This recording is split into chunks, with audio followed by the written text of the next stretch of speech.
Greetings and salutations. Welcome to Knife Chats with Tobias. Well, just bought another Barlow. Almost did not pick this one up because I was thinking it might have been made in China.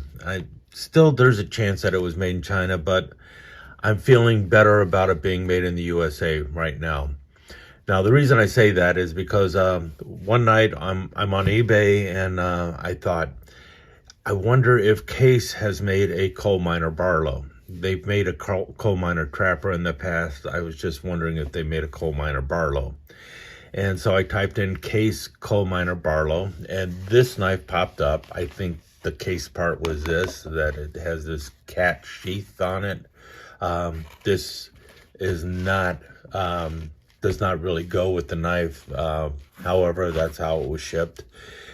The knife itself, the seller said it was a Kutmaster Barlow, and the coal miner portion was over here. Every Kentucky coal miner counts. Having a fondness for both Kentucky and coal mining, I saw that and it's like, that's pretty cool. I kind of like that, and it's made by Kutmaster, saying. But then when I started looking more closely at it online, the tang stamp that was showing up online said it was made by John Primble. And I'm thinking, okay, Primble knife, these knives are always sold on frost, and there's a very good chance this knife is actually made in China, not in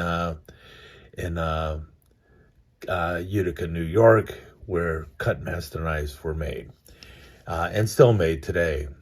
But the thing is Kutmaster also has knives, or Utica also makes knives in China.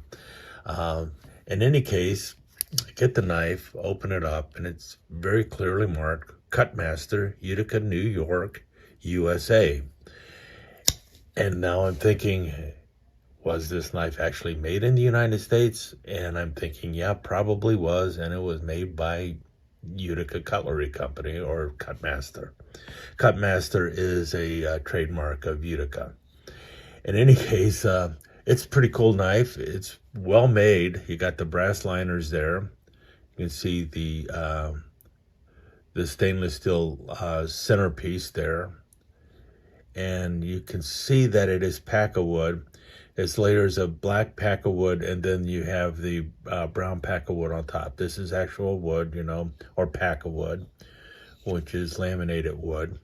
And I think the reason they done it this way is so that when you cut into it, you get the black portion of every Kentucky coal miner counts.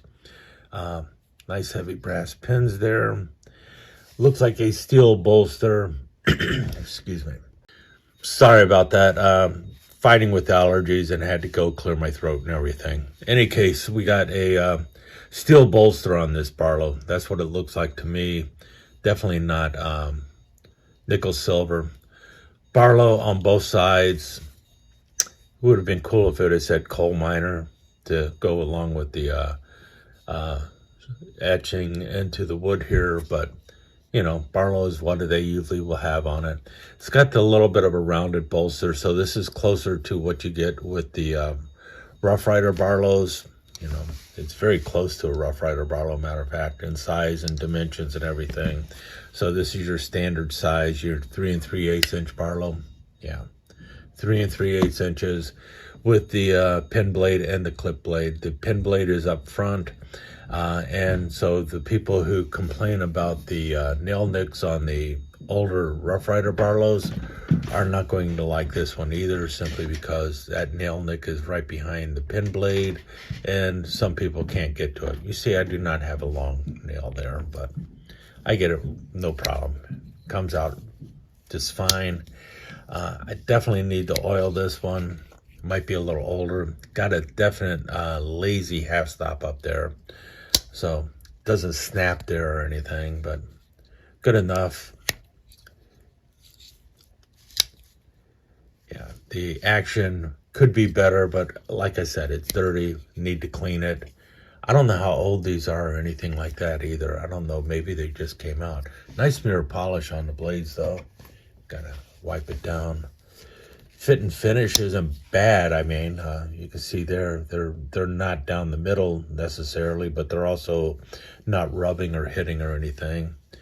Yeah, the back looks good too. Again, brass liners. I like the way this looks. It's really cool. I like it.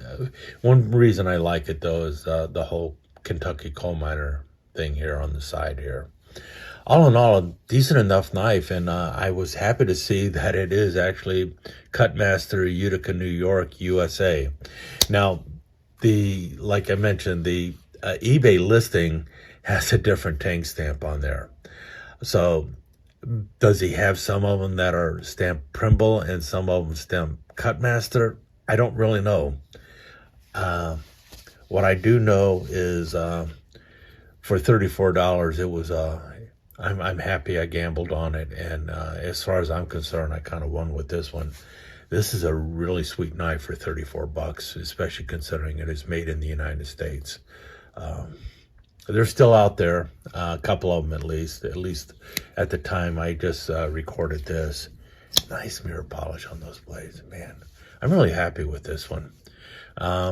Yeah, what happens, you know, sometimes you're looking for one knife and find something else, and you take a shot at it and it pays off. This does not really go with it, but he sent it with it.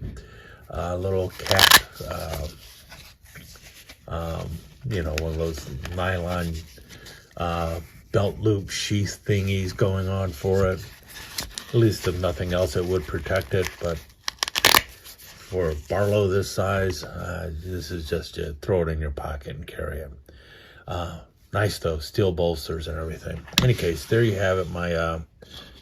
That's the other thing that's kind of odd on it. Typically, this is the front side of the Barlow, you know, or the obverse versus the reverse. This is the front. You know, usually this is the show side, but the every Kentucky coal miner counts is on the reverse or the pile side of the knife. So I don't get that, but that's the way it was done. So that's on the back side. I wonder if the initial idea was to have your name on the front side.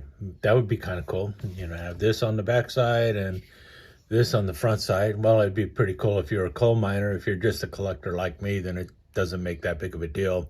Matter of fact, once you put somebody's name on it, it becomes less collectible. Isn't that strange? But it becomes more of a family heirloom. Any case, one other thing about this, as I mentioned, this one says Cutmaster, Utica, New York, USA, and the one shown in the advertisement on eBay had a John Primble tank stamp. Now, I don't know if this knife has both tank stamps or not. What I did do is I looked up John Primble, who owns the trademark right now.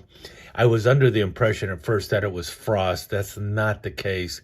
It's actually owned by Bluegrass Cutlery, which is located in Kentucky. And from what I understand, Bluegrass Cutlery makes Primble knives in 2 locations. There are some made in China. I know that for a fact because I have a Primble Stockman that was made in China. However, they also do make knives in the USA, and from what I understand, they outsource those knives to Utica to have them made in the United States. So some of the Primble knives are definitely made in the United States, and so that's probably where these, even the Primble Barlows for this were made. If the other ones actually have Primble on the tank stamp, I don't know. It might be both a Cutmaster and a Primble. Every Kentucky coal miner counts type of Barlow out there. In any case, it is a pretty strong knife. It's a well-made knife. It's like a true Barlow with that heavy steel bolster. All in all, I'm really pleased with it, and for $34, I don't think you could go wrong with it. In any case, with that said, stick around for some slides, and I'll talk to you again soon.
let me take just a second to thank you once again for dropping by and spending a few minutes here at Knife Chats with Tobias.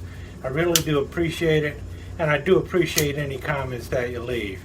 So please remember to give me that thumbs up, and also don't forget to subscribe and ring that notification bell so you'll know when the next episode is up and running. Thanks again for dropping by. Really do appreciate your time here.